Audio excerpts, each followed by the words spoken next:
the Radio Forest Podcast. Lisa S. Johnson, welcome today. Hey, Forrest, how you doing? Doing pretty good. Hey, this book is 388 pages and 5 pounds. This is a hell of a book. Yep.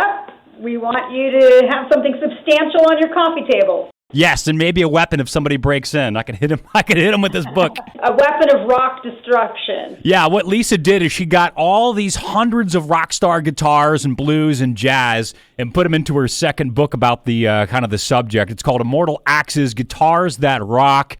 And you've got some big stars like Slash, Clapton, Nirvana, Dave Grohl, Albert King, and more people like that. Yes, sir. Yeah, Albert King as well, and B.B. King. David Gilmour's Black Strat, he used on the Dark Side of the Moon and all the Pink Floyd albums, and Malcolm Young's Back in Black Gretsch, Joan Jett's Epiphone, Dimebag Darrell's Dean from Hell, Jimi Hendrix's Love Drops Flying V, and the Midas he used on Hear My Train A-Comin'. Let me ask you about Albert King. I am an Albert King fanatic. I'm obsessed with his guitars. You know, his Flying V is synonymous with him. So I think you did photograph his Flying V. Did he have it? Because I forget who I talked to, but I thought I had heard that Steven Seagal has a massive collection, and he had one of Albert King's guitars. Yeah, that's true. Steven Seagal does have an amazing collection of guitars, and he does have an Albert King. The one I photographed was made in 1988 by Tom Holmes. I photographed it twice. I was at the Dallas Guitar Show years and years ago, and the guy that owned it at the time was walking around the show with it. He was trying to sell it, and I photographed it at the show. And then years later, it came up at Gruen Guitars. And so I was over there, and they're like, we've got this, and they were trying to authenticate it. And so I was actually, helping them out with that, and I photographed it again. So I love this V. It's got the Lucy mother of pearl inlay in the headstock, and along with THC, which is the guy who made it for Albert, Thomas Holmes. When you talked about David Gilmour, I think you said it was the Black Strat. I believe that's the second most expensive guitar ever sold, which was recently passed by Kurt's Unplugged in New York acoustic guitar. So did you photograph the second most expensive guitar ever sold, the David Gilmour one? Well, actually, it's the first most expensive electric guitar. The Nirvana was an acoustic, so it's the most expensive acoustic guitar that was sold. I think that was $1.2 million or something. Kurt's was Kurt's was $6 million. Yeah, and then the Black Strat sold for I think after Christie's and the tax and all that, it ended up being like $4.4 million. So it's the most expensive Strat ever sold. Did you shoot that Strat then? I did at the Rock and Roll Hall of Fame. You mentioned Malcolm Young. I'm a big AC/DC fan. 2 quick questions. First, do you prefer Bon Scott or Brian Johnson? People ask me that all the time. I came into AC/DC Back in Black tour, so it's Brian Johnson for me. Yeah. Love and respect Bon Scott, I love Brian Johnson. He's amazing. So Malcolm's guitar, did you photograph that before he had passed or after he passed? And then the follow-up question would be, how did you get access to it then? Yeah, it was after he passed, and AC/DC. I've been trying for years and years to photograph their guitars, and they're just really difficult to get through to. The Hard Rock International came through for me. They had Malcolm's Back in Black Gretsch, and it was just amazing because that was the third concert I ever saw when I was 14. Was that show, and Malcolm was playing that Gretsch, and I got to photograph it. So it's pretty beat up, as it would be. You can see all the wear and tear details on it in the book. How loud was that third show? Because I didn't really start wearing earplugs until I realized, how dangerous it could be. So I assume your third concert, you're not wearing earplugs. I don't think earplugs were invented then. I don't know. And you know what? When you're 14 years old, you don't really care. I don't even remember it being excessively loud. Although for sure it had to have been. I just remember how it made me feel, and it was amazing. Like my body was electrified, and I never forgot that feeling. And that's what led me down the road of rock and roll and being addicted to rock and roll. I just was AC/DC. That's what kills me the most, is that Angus is my all-time favorite guitar player, and I haven't been able to photograph his guitar yet. There's a couple of guitars that belong to several members of the same band. And other than the Beatles, I don't know what guitars and what bands would those be? Yeah, Def Leppard. I mean, you got Vivian Campbell in there, Rick Savage, Phil Collin. They're all in there. All the Tesla guys, Frank Hannon, Dave Rudd, Keith Richards, Ronnie Wood from the Rolling Stones. We have all the Metallica guys. Robert Chirio's hand-painted basses. His wife, Chloe Chirio, painted for him his Nash basses. Both Kirk and James's Flying V's from the Kill 'Em All album. And then I was so blessed to be able to get Cliff Burton's bass. All the Iron Maiden guys, Dave Murray, Steve Harris's iconic bass, and the Beatles, John Lennon, George Harrison, and Paul McCartney are all represented in the book.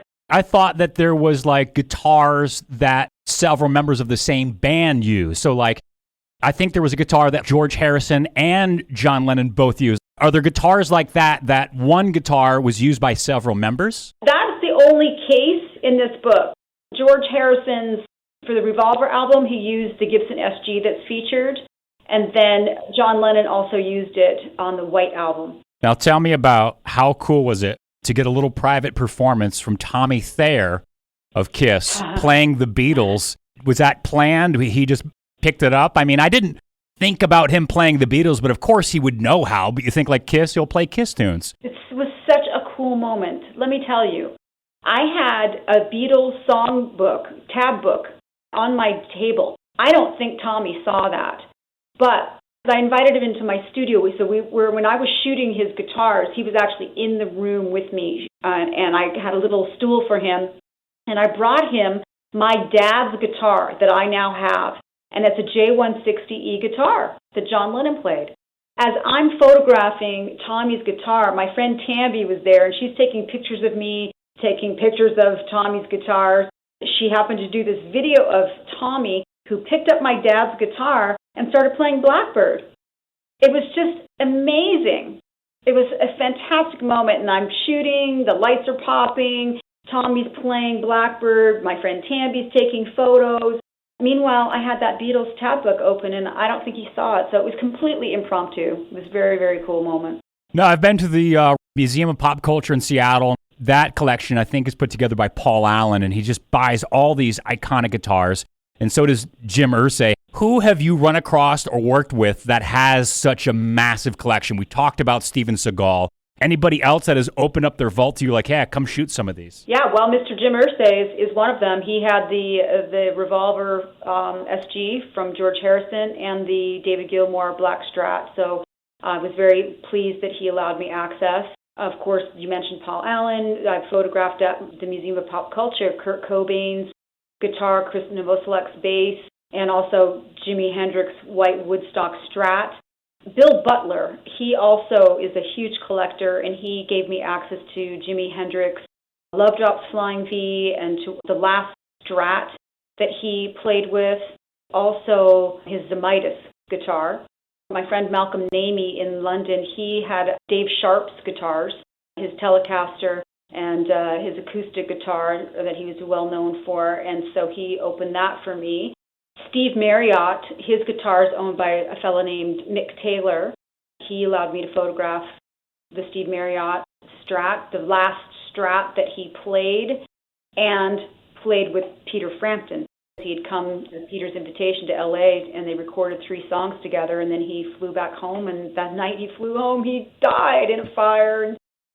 So that was very tragic, but it was such an honor to have Steve's guitar in there alongside Peter Frampton, who wrote the foreword for the book, get them 2 back together. Foreword by Peter Frampton, like Lisa just said, and Les Paul wrote the intro for the 108 Rockstar guitars. What do you think it is about Yoga with Adrien on YouTube that has gotten so popular? Yoga with Adrien? Surely you've seen that. You're into yoga. That's like the most popular yoga YouTube channel. Oh, that's funny. No, I don't know that channel. I'm a Kundalini yoga teacher, so I don't know. I'm just going to say yoga is very popular now on a global level, which is a really positive thing for the planet because yoga gets you learning how to breathe properly and to calm your central nervous system. So I think that would be why it's very popular. So good for Adrien. It's a random channel. Yeah. She's got millions of followers. I just assume you probably would have ran across it. How long does it take until you feel some positive benefits worth sticking with in yoga? I've tried it a couple of times. I can't stay with it. Really? Well, for me, it's one class. I was wowed by it, and I've been stuck on it ever since, and that's like getting near to 25 years I've been doing yoga. You just have to keep doing it, just like you're learning to play the guitar. You got to keep practicing, and people get discouraged. They say, oh, I can't meditate. Yes, everybody can meditate. You just have to practice, and it's a practice. That's it, and you don't beat yourself up. You just keep going in, and you keep trying it again until you get the chord right, and you do the best you can, and it will change your life. Yoga has totally changed my life, and it's what makes me be able to do what I do, to have the strength to keep picking up the phone and keep making requests to photograph guitars and not get crushed when I get a no. I absolutely love yoga, and if not for yoga, I wouldn't be able to do what I do. It gives me the strength, the stamina, and the courage, the inner strength to keep going. Immortal Axes, Guitars That Rock, out now. Lisa, love the book, love the pictures, love the work. We didn't even get a chance to talk about all the shows you've seen and shot, so thank you for your time today. Congratulations on getting this sucker out. Thanks so much for having me on. I appreciate it.